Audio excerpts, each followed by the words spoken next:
Pada malam hari ini, pada kesempatan yang mulia ini, kita telah diperkumpulkan oleh Allah Subhanahu wa taala di hari yang mulia, di malam yang mulia, di jam yang mulia, karena kita telah berkumpul di bulan yang dimuliakan oleh Allah Subhanahu wa taala, di mana di bulan ini Allah telah mengizinkan lahirnya seorang hamba yang paling diagungkan, paling dimuliakan, paling dicintai di sisi Allah Subhanahu wa taala, yaitu baginda Nabi besar Muhammad sallallahu alaihi wasallam. Mudah-mudahan semua kita yang berkumpul di tempat ini dan merayakan Maulid mengagungkan Nabi besar Nabi Muhammad sallallahu alaihi wasallam, kita kelak berkumpul dan dipertemukan dengan Nabi Muhammad sallallahu alaihi wasallam. Saudara-saudara yang dimuliakan Allah Subhanahu wa taala, setidaknya setiap bulan Maulid ini kita harus terus menyirami diri kita, rohani kita, ingatan kita tentang kecintaan Nabi Muhammad sallallahu alaihi wasallam. Jangan pernah kita punya sifat di dalam diri kita bosan mendengar cerita tentang Nabi Muhammad sallallahu alaihi wasallam. Naudzubillah min dzalik. Ketika mendengar nama kalimat Nabi Muhammad sallallahu alaihi wasallam, upayakanlah lidah kita, lisan kita agar selalu basah untuk terus berselawat kepada Nabi besar Muhammad sallallahu alaihi wasallam. Karena itulah yang diinginkan oleh Nabi Muhammad sallallahu alaihi wasallam, sampai Nabi Muhammad berucap di dalam hadisnya bahwa sesungguhnya al-bakhil, innamal bakhil alladzi lam tusalli alayya. Orang yang bakhil itu sebetulnya bukan yang masalah harta, masalah kebaikan kepada sesama manusia, tapi yang disebut hakikatan bakhil, kata Nabi, ini menurut pandangan Nabi, orang yang bakhil adalah orang yang tidak mau bersolawat ketika dzukirtu indahu ismun Nabi, ketika disebutkan di hadapan mereka nama Nabi Muhammad sallallahu alaihi wasallam. Jadi kalau ini diingatkan terus menerus, insya Allah mudah-mudahan kita tidak luput daripada kecintaan dan ingatan kita kepada Nabi Muhammad sallallahu alaihi wasallam, yang dimana sama-sama kita ketahui sejarah dan sirah Nabi. Kita juga harus patut tahu seberapa besar kecintaan Nabi Muhammad sallallahu alaihi wasallam kepada umatnya. Kalau selama ini kita berkumpul untuk mengadakan maulid, berkumpul untuk berselawat, berkumpul untuk membaca sirah Nabi, berkumpul untuk membaca maulid Nabi, berkumpul untuk mendengarkan gesidah-gesidah sanjungan untuk Nabi Muhammad sallallahu alaihi wasallam, apakah kita sudah tahu dengan sebenar-benarnya bagaimana besaran cinta Nabi Muhammad sallallahu alaihi wasallam kepada umatnya? Begitu pula kita umatnya Nabi Muhammad, seberapa besarkah cinta kita kepada Nabi Muhammad sallallahu alaihi wasallam? Kita harus bersambut gayung. Sebagaimana kita sering mendengarkan di dalam sirah bahwa Nabi Muhammad dari mulai hidupnya sampai meninggalnya terus menjaga, terus mendoakan, terus mengingatkan, bahkan terus menyebutkan sampai di akhir hayatnya tentang umatnya. Sampai di dalam riwayat Nabi Muhammad ketika meninggal terus menyebutkan tentang ummati. Ketika masa hidupnya pun, ketika Sayyidah Aisyah mengetahui dengan pasti apa yang dilakukan oleh Nabi setiap malam di rumahnya, sehingga menimbulkan kecemburuan bahwa ternyata setiap hari tanpa henti Nabi Muhammad sallallahu alaihi wasallam mendoakan umatnya dari awal hingga akhir zaman. Sallallahu alaihi Muhammad. Sampai Sayyidina Aisyah meminta kepada Nabi untuk didoakan kepada dirinya. Banyak juga kisah tentang bagaimana kalam Nabi tentang kecintaannya kepada umatnya disampaikan kepada sahabat-sahabatnya di zamannya. Nabi pun mengeluarkan hadis tentang bagaimana Rasulullah mencintai orang-orang yang hidup bahkan tidak mengalami sezaman dengan Nabi Muhammad SAW, yang sering dibahas oleh ulama-ulama. Kita sering mendengarkan kisah para ulama, kita sering mendengarkan ceramah para ulama. Bahkan juga pernah juga ulama menyampaikan kepada kita bahwa bagaimana perjalanan Nabi Muhammad SAW ketika Isra wal Mi'raj. Jangankan di bumi, jangankan di dunia, jangankan di Masjidun Nabawi, jangankan di rumahnya, bahkan sampai di Sidratul Muntaha, Nabi tidak lupa kepada umatnya. Coba saudara-saudara sekalian, kita ini manusia, Ketika kita berkumpul dengan kawan-kawan, pasti kita ingat kawan. Tapi ketika kita berkumpul dengan orang yang karismanya luar biasa, atau jabatannya tinggi, atau kewalian dan kedudukannya luar biasa, maka kita lupa dengan sekeliling kita. Betul nggak? Coba kalau ada kepentingan, ketemu dengan pejabat, boro-boro ingat teman. Betul nggak? Nabi Muhammad bukan hanya ketemu dengan pejabat, tapi Nabi Muhammad bertemu, diundang oleh Allah Subhanahu wa Ta'ala. Dan Allah sediakan tempat untuk pertemuan antara Nabi Muhammad dengan Allah Subhanahu wa Ta'ala. Ini juga banyak menjadi pertanyaan. Kenapa Nabi bisa bertemu dengan Allah langsung, face to face? Apakah benar Nabi sanggup bertemu dengan Allah face to face? Langsung bertatap? Maka diyakini oleh ulama ahli sunnah wal jamaah mayoritas bahwa betul Rasulullah SAW langsung bertemu muwajahah dengan Allah Subhanahu wa Ta'ala. Sedikit saya kupas tentang kisah ini, bahwa kita mesti meyakini pertanyaan bahwa adakah makhluk yang seluruhnya diciptakan oleh Allah Subhanahu wa Ta'ala yang pernah bertemu dengan Allah langsung selain Nabi Muhammad? Jawabannya ada tidak? Tidak ada. Kemudian bagaimana malaikat Jibril bisa menerima wahyu dari Allah untuk disampaikan kepada Nabi Muhammad? Ulama-ulama meyakini itu adalah sebuah hatif. Kalau zaman sekarang hatif itu kan telepon. Telepon nih, handphone, kalau kita ngobrol orangnya nggak ada tapi suaranya ada. Dibuktikan oleh teknologi di akhir zaman, apalagi teknologi Allah Subhanahu wa Ta'ala. Itu juga yang terjadi kepada Nabi Musa alaihissalam.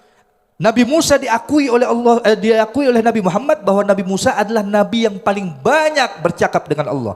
Nabi yang paling banyak berpandir lawan Allah. Nabi yang paling sering berbincang dengan Allah Subhanahu wa Ta'ala. Tapi pertanyaannya, saking seringnya Nabi Musa berbincang dengan Allah, apakah Nabi Musa pernah bertemu langsung dengan Allah? Tidak. Sampai pernah suatu saat Nabi Musa meminta kepada Allah, Allah baru tajalli saja dengan bukit Tursina, Nabi Musa sudah pingsan. Apalagi Allah muncul, jangankan Nabi Musanya, kitanya juga nggak lahir, hancur dunia. Semua yang Allah ciptakan tidak terkecuali siapapun, kecuali satu Nabi Muhammad saja, tidak ada yang lain. Semasa hidupnya mampu bertemu dengan Allah Subhanahu wa Ta'ala. Apa buktinya bahwa Jibril sampai akhir zaman ini tidak akan bisa bertemu dengan Allah? Buktinya ketika di Sidratul Muntaha Nabi Muhammad mau ketemu dengan Allah, malaikat Jibril mengatakan bahwa saya hanya mengantar sampai hudud, batasan saja. Selanjutnya yang sanggup hanya engkau ya Muhammad, masuklah. Sampai Nabi Muhammad diperintahkan oleh Allah masuk, walau dengan ni'al, walau dengan sendal-sendalnya masuk. Sampai diciptakan sebuah qasidah tentang ni'al atau sendalnya Nabi Muhammad SAW tahta dhilal. Semua kita ini di bawah bayangan sendalnya Nabi Muhammad. Itu bukti bahwa malaikat Jibril apabila langsung bertatapan dengan Allah hancur lebur terbakar jadi debu. Allahumma sholli ala Muhammad. Dan kenapa? Ini semua ada pertanyaan, ada sebab musabab, ada kejadian, pasti ada pertanyaan dan pasti ada jawabannya. Kenapa hanya Nabi Muhammad SAW yang mampu bertemu dengan Allah? Ada yang tahu jawabannya? Ada yang tahu nggak? Apa jawabannya kenapa hanya Nabi Muhammad yang mampu bertemu dengan Allah sedangkan yang lainnya tidak mampu? Ada yang tahu nggak? Oh, nggak ada hadiah, Majenal. Kalau ada, kasih hadiah. Karena setiap segala sesuatu yang Allah buat jadi kejadian pasti ada jawaban yang sudah Allah sediakan. Padahal jawabannya ada di setiap maulid yang kita baca. Maulidul Habsyi. Khalaqahallahu qablal asya'i nuru nabika Muhammadin sallallahu alaihi wasallam min nuri. Allah sebelum menciptakan segala sesuatu, pertama kali Allah menciptakan nurnya Nabi Muhammad sallallahu alaihi wasallam dari apa? Dari apa Allah ciptakan nurnya Nabi Muhammad? Coba baca lagi. Dari apa Allah ciptakan? Min nuri. Dari cahayanya Allah itu sendiri.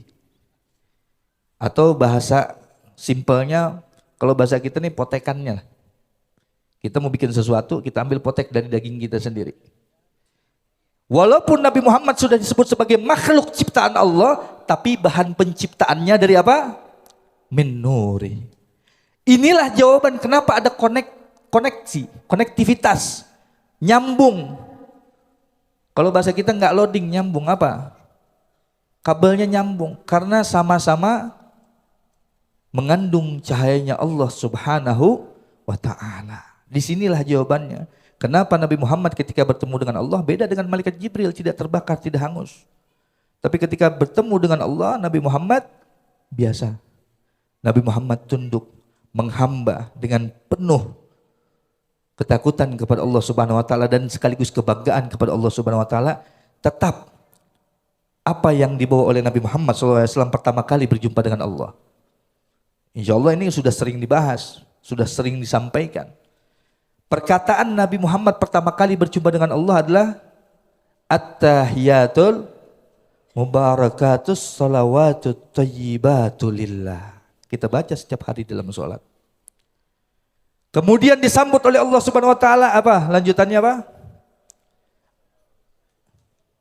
Yang kencang apa lanjutannya apa? Assalamu alayka. Ini kan salawat, baca dong. Wa barakatuh. Allah mengatakan kepada Nabi Muhammad, Assalamu alayka ayuhan nabiyyu wa rahmatullahi wa barakatuh. Komplit enggak tuh? Bukan dari atas Allah doakan, dari mana-mana. Depan muka Allah katakan kepada Nabi Muhammad, Assalamu alayka. Keselamatan atasmu ya Muhammad. Di hadapan Allah.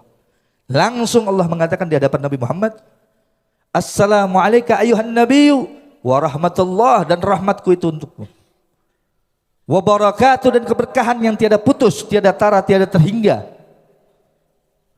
kepadamu ya Muhammad. Kalau kita belajar nahu, kita tahu nahu sorob nih, insya Allah ini orang-orang masya Allah semua, pintar semua. Kalau assalamu alayka berarti domirnya domir apa? Domir apa? Azat. Nah, berarti langsung kepada siapa? Kaknya itu. Anta. Ada penceramah cilik. Assalamu alayka berarti kepada anta. Anta. Assalamu alayka. Tapi subhanallah, walaupun sudah di hadapan Allah langsung sekalipun, Nabi Muhammad tidak pernah sedikit pun lupa kepada kita semua. Apa yang dijawab oleh Nabi? Apakah Nabi jawabnya sama dengan perkataan Allah? Harusnya Nabi jawab Assalamu alayya, betul tidak? Tapi apa Nabi jawab? Assalamu alayna. Assalamu alayna wa ala, ditambahin lagi Nabi, wa ala ibadillahi salihin. Sallallahu alaihi Muhammad. Sebegitu luar biasanya Nabi Muhammad sallallahu alaihi wasallam, walaupun di hadapan Allah sekalipun, di hadapan Sang Khalik, Sang Pencipta, tidak melupakan sedikit pun tentang umatnya. Namun apa yang tak disangka, sejauh mana ingatan kita kepada Nabi Muhammad SAW. Bersambung gayungkah kita dengan kecintaan Nabi kepada kita? Apakah begitu pula kecintaan kita kepada Nabi Muhammad SAW? Banyak, jangankan dari yang lain, mau dari habaibnya kah, mau yang bukan habaibnya kah. Nggak ada satupun di antara kita yang tidak mau bermimpi Nabi, betul? Mau mimpi Nabi? Wow, kenceng mau ya. Apalagi ngobrol ya kodotan, mimpinya aja sudah mau girang, betul nggak? Tapi bagaimana kita mau mimpi Nabi kalau hati kita masih ada dengki, hati kita masih ada iri, hati kita masih ada hasud, hasad. Penyakit-penyakit di dalam hati ini kalau masih kumpul, masih ada asarnya, jangan harap Nabi akan datang ke dalam mimpi kita. Jangan harap Nabi akan datang menziarahi, bertemu kita. Karena jiwa kita, diri kita masih ada kotoran. Itu yang selalu diingatkan oleh para ulama-ulama kita. Yang selalu diingatkan oleh Nabi kita. Bahkan oleh Allah Subhanahu wa ta'ala di dalam Al-Quran. Semua yang ada di dalam diri kita ini berupa satu, yaitu dhon. Sampai Allah bilang di dalam Al-Quran, Inni ma'adhani abdi. Sesungguhnya aku mengikuti prasangka setiap hambanya. Kalau prasangka yang ada di dalam diri kita masih prasangka iri, prasangka hasud, prasangka buruk, prasangka-prasangka yang tidak baik, bagaimana kita dapat berjumpa dengan Nabi Muhammad SAW di dalam mimpi? Jadi sebetulnya dari setiap metode, alhamdulillah guru-guru kita selalu menyampaikan bagaimana caranya kita dapat berjumpa dengan Nabi Muhammad SAW. Oh, perbanyaklah sholawat. Ada orang yang berbanyak sholawat, bahkan per hari bukan 100.000 sampai puluhan ribu dia bersolawat. Wi, nanti abah ganti, Wi, jangan. Aduh, kalau pecah susah. Udah dong. Sini ceramah. Jadi kita itu hidup harus bermetode. Kita hidup itu harus, kalau bahasanya itu kita harus punya rumusan. Apa yang kita inginkan, kita cari bagaimana wasilah dan caranya untuk mendapatkan apa yang kita mau. Betul? Kalau pengen mimpi Nabi, bukan hanya gencar berselawat, lidah kita berselawat memuji Nabi, tapi kita menghina makhluk umatnya Nabi. Memuji Nabi, tapi menghina bahkan zuriatnya Nabi Muhammad SAW. Naudzubillah min dzalik. Dulu saya pernah ngomong, ingat guru kita Al Habib Hadi waktu pertama kali ngadain Arba'in, saya pernah kasih tahu tentang apa sih itu cinta fanatik. Ini saya ulangin lagi, ingatkan lagi bahwa hati-hatilah dalam memiliki cinta yang fanatik.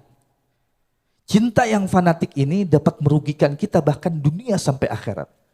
Kalau cinta fanatik itu hanya boleh kepada Allah dan Rasulullah. Selain daripada itu, bahkan sama orang tua, mohon maaf, sama orang tua pun kita nggak boleh fanatik. Kenapa? Kalau kita fanatik, ada hukumnya. Orang tua, mertua kita menikah, istri kita. Orang tuanya istri kita tuh jadi istri, jadi orang tuanya laki juga. Sama derajatnya. Tapi karena fanatik kepada orang tua sendiri, akhirnya kita menistakan orang tuanya istri. Itu durhaka tidak? Durhaka tidak? Sama. Kemudian kita cinta kepada satu ulama yang luar biasa. Hanya itu saja yang kita panut. Akhirnya kita nistai ulama yang lain. Naudzubillah min. Kita nurut sayang kepada satu guru kita yaitu Habaib misalnya. Ini Habaib dijunjung tinggi. Ada Habib lain. Kalau dia nggak senang, nggak suka ya sudah. Akhirnya kita nistakan Habaib yang lain. Sama tidak? Kalau kita mau memuliakan orang yang mengajari kita ilmu, kita muliakan setinggi-tingginya. Tapi tetap hati-hati dengan kefanatismean. Karena fanatik dapat menjerumuskan kita kepada murka Allah Subhanahu wa ta'ala. Jadi kita nggak heran kalau zaman sekarang nih lebih banyak orang yang mengaku mimpi Nabi ketimbang orang yang betulan mimpi Nabi. Betul tidak? Sampai ulama-ulama sudah mulai angkat bicara untuk mencari simpatis seseorang, untuk mencari murid supaya banyak, untuk mencari kedudukan di hadapan manusia. Tidak sedikit orang yang bangga bahkan menceritakan bagaimana dia bertemu dengan Nabi Muhammad, bercerita tentang bagaimana dia bermimpi Nabi Muhammad. Ada lagi seorang ustadz di Jakarta yang baru viral lagi, ngaku lagi tidur, tahu-tahu Nabi Muhammad duduk ngobrol kayak anak muda. Ini naudzubillah min dzalik, udah makin sesat ini kita umatnya. Bukannya kita memperdalam cinta kepada Nabi Muhammad, malah Nabi Muhammad dijadikan mainan, dijadikan ojokan, dijadikan bahan untuk mencari keuntungan duniawi semata. Naudzubillah min dzalik. Bagaimana dengan kasus yang sekarang? Kasus yang sekarang ini kita nggak heran. Makanya para habaib santai aja diam. Habaib dinistakan, habaib dipalsukan, itu kecil. Kalau sekarang kita habaib baru dipalsukan sanadnya, diragukan keasliannya, masih mending. Dulu Habib dibunuh, Sayyidina Husain dipenggal, dan banyak ulama-ulama yang memang mereka zalimi, itu memang sudah qudratullah. Maka daripada itu nggak heran kalau kita dengar kalimat ad-dunya sijnul mu'min wa jannatul kafir. Dunia ini adalah penjara bagi orang mukmin, sijnul mu'min. Wa jannatul kafir, dan surga bagi orang-orang yang kafir. Kafir ini bukan hanya non-muslim, banyak orang Islam juga disebut kafir. Maksudnya apa? Orang-orang fasik, orang-orang munafik, orang-orang yang menjual agama. Saya fi akhir zaman ulama usu, akan datang nanti di akhir zaman ulama-ulama su, enggak heran. Manhum alladzi yamshuna wara'ad dajjal. Mereka adalah yang berjalan di belakang dajjal. Pakaiannya ulama, imamahnya dan lain sebagainya, perkataannya, Al-Qur'annya keluar, hadisnya luar biasa. Kalimat-kalimatnya, sopan santunnya luar biasa. Ujung-ujungnya kejadian-kejadian yang menghina Islam dia lakukan. Sekarang sudah mulai marak terjadi. Naudzubillah min dzalik. Kalau dulu ulama-ulama kita didolimi, jadi jangan heran kalau sekarang nih ulama-ulama kita didolimi, apalagi habaibnya difitnah. Imam Al-Ghazali rahimahullah pernah mengatakan di dalam kitab Ihya Ulumuddin, simple. Karena ini adalah sebuah keinginan yang diminta oleh Rasulullah SAW yang diutarakan oleh Allah Subhanahu Wa Taala dalam Al-Quran. Nabi Muhammad tidak meminta apapun dari umatnya kecuali satu, al-mawaddah fil gurba. Nabi Muhammad tidak pernah meminta apapun. Nabi Muhammad enggak pernah meminta uang, enggak pernah minta sedekah, enggak pernah minta apapun yang kita bayangkan, tidak.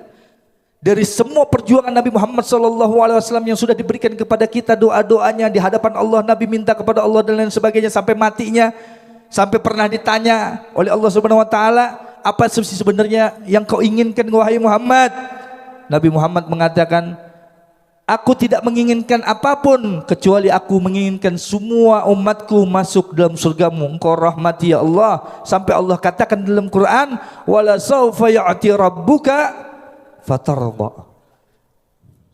Wala sawfa ya'tika rabbuka fatarda. Tidak ada apapun yang tidak mungkin Allah kasih sampai engkau ridho ya Muhammad. Namun itu kembali kepada diri kita.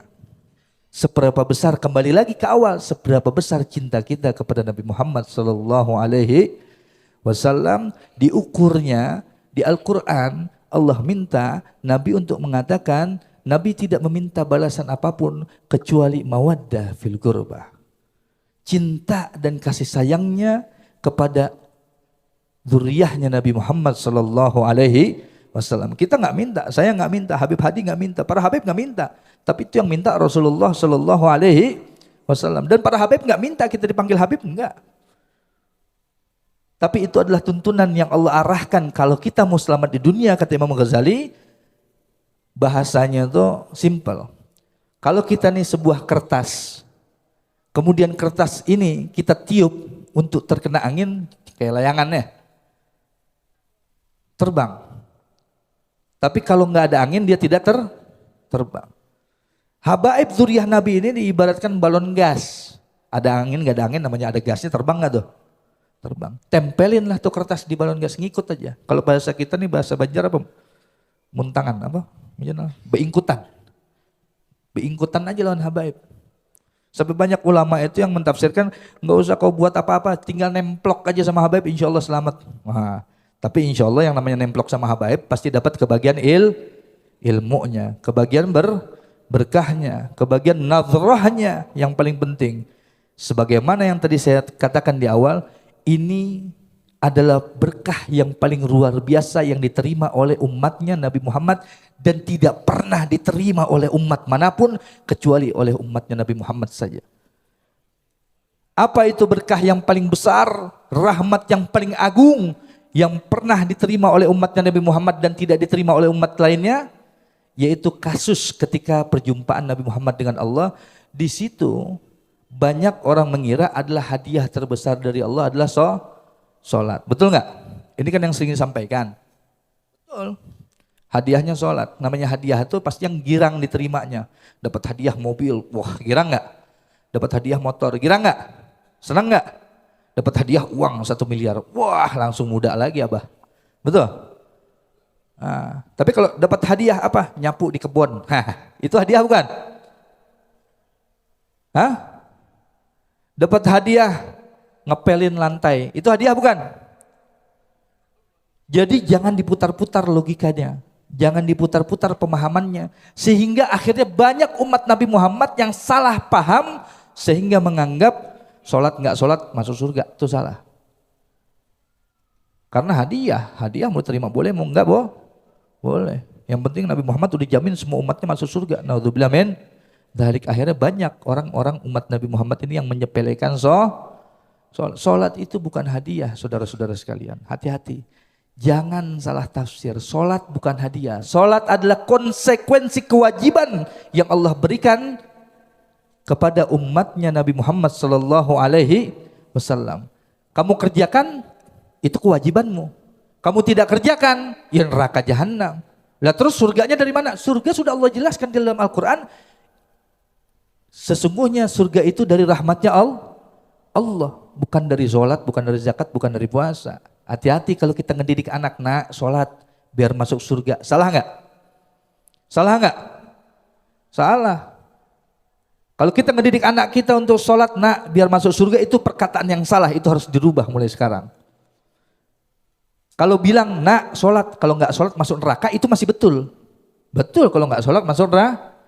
Kalau sholat bukan masuk surga, itu kewajibanmu nak untuk menjalankan perintah Allah Subhanahu wa ta'ala. Lalu kemudian apa yang disebutkan hadiah? Yang mana sih hadiah? Hadiah yang lebih daripada sholat. Bahkan tidak diterima oleh umat manapun. Sebagaimana kita mengetahui, sama-sama kita menyadari dan meyakini bahwa tiada seorang pun nabi dan rasul, bahkan malaikat, bahkan makhluk manapun yang sanggup bertemu dengan Allah kecuali Nabi Muhammad sallallahu alaihi wasallam. Sadar nggak?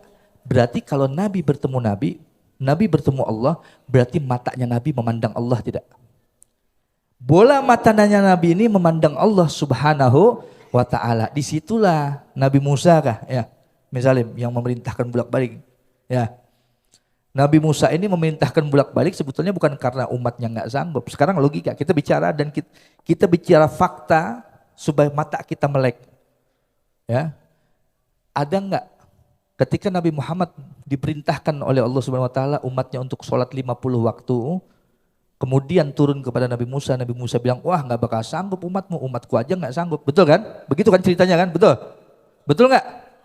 Saya mau tanya, pernah dengar nggak orang sholatnya 50 waktu? Pernah nggak? Pernah dengar nggak orang sholatnya sampai 100 rakaat? Pernah dengar nggak? Pernah dengar nggak ulama-ulama kita yang bahkan qiyamul lailnya nggak berhenti sholatnya sampai ratusan rakaat? Pernah dengar nggak?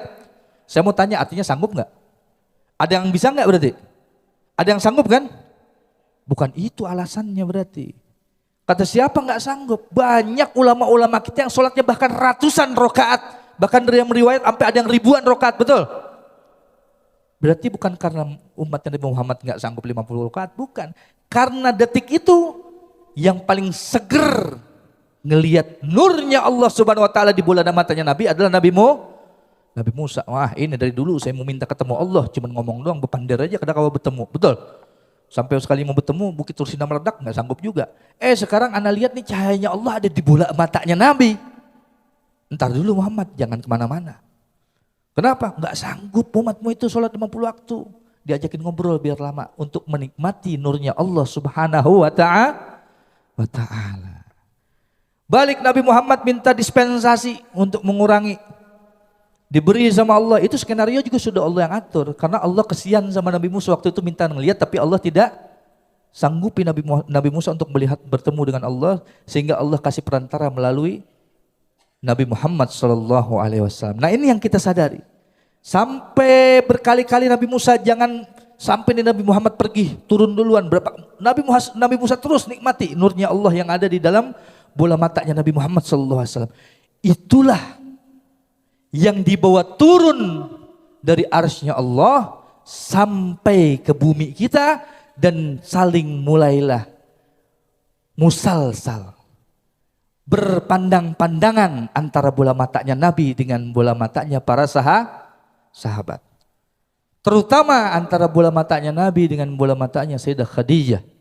Antara bola matanya Nabi dengan bola matanya Sayyidah Fatimah.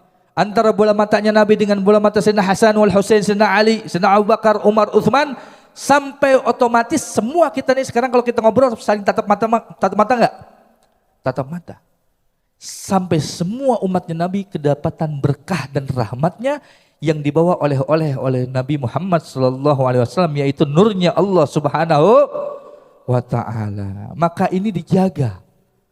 Mata kita dijaga dengan cara menjaga hati kita, menjaga lisan kita. Jangan sampai karunia yang paling besar Allah berikan kepada umatnya Nabi, yaitu kemuliaan pernah memandang Allah, nabinya pernah memandang Allah sehingga nurnya musalsal, nyambung. Kita mandang, lihat, makanya kita nggak heran kalau yang dicari oleh para ulama adalah nadhrah. Tanya, saya punya guru Habib Hadi. Kita yang paling kita cari kepada guru-guru kita itu adalah nadhrahnya guru. Betul Habib ya? Nadhrahnya guru kita. Nadhrahnya Habib Salim, nadhrahnya Amir Zainal, pandangannya. Nadhrahnya itulah yang membawa berkah untuk kita semua. Amin ya rabbal alamin. Duduknya kita malam hari ini, saling memandang bola mata kita dengan para habaib, dzurriyyahnya Rasul, ini adalah anugerah paling besar yang Allah berikan kepada kita dengan cara kita menjaga lisan kita, menjaga hati kita, membersihkan hati kita daripada kotoran-kotoran, sehingga suatu saat kelak insya Allah, mudah-mudahan Allah bersihkan hati kita dari penyakit-penyakit kotoran-kotoran seperti itu, sehingga Allah berikan kita berkenan, mengizinkan untuk berjumpa dengan Nabi Muhammad sallallahu alaihi wasallam di dalam mimpi. Amin ya rabbal alamin. Selalulah berbaik sangka kepada siapapun. Husnudzan billah wa husnudzan bi ibadillah. Berbaik sangkalah kepada Allah dan berbaik sangkalah selalu kepada hamba-hamba Allah. Mudah-mudahan dengan baik sangka yang selalu kita tanamkan, kita buang segala penyakit kotoran hati, mudah-mudahan Allah gabulkan hajat kita yang paling kita inginkan, yaitu bermimpi, bertemu, melihat wajahnya Nabi Muhammad sallallahu alaihi wasallam. Amin ya rabbal alamin. Sekian yang saya bisa sampaikan, kurang lebihnya minta ridho, minta maaf. Yang benar semua datangnya dari Allah Subhanahu wa taala, yang salah itu dari pribadi saya. Jika ada salah kata, salah bahasa, minta diridhoi, minta diikhlaskan. Ampun maaf. Wabillahi taufiq wal hidayah. Wassalamualaikum warahmatullahi wabarakatuh.